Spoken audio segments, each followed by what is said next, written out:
আমাদের বিদ্যালয়ের সহকারী প্রধান শিক্ষক সদীপ দাস মহাশয়, আমার প্রাপ্ত বিভাগের প্রধান শিক্ষক জওহরলাল দেববর্মা মহাশয় এবং আমাদের বিদ্যালয়ের সমস্ত শিক্ষক শিক্ষিকা, আজকের এই অনুষ্ঠানে আমাদের ডাকে সাড়া দিয়ে যারা এসেছেন, অভিভাবক অভিভাবিকাবৃন্দ, আমার আদরের ছাত্রছাত্রীরা,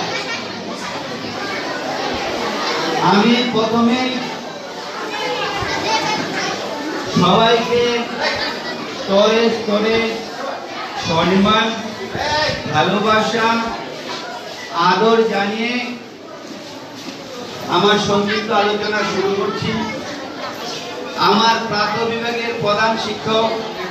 জওহরলাল দেববর্মা বিস্তারিত বলেছেন,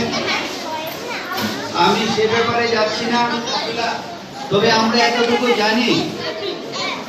যে আমরা যে এখন যে পাঠ্যক্রমে চলছি, নয়া শিক্ষানীতি স্বাধীনতার পর সর্বশেষ যে শিক্ষানীতি দেশের শিক্ষা দপ্তর গঠন করে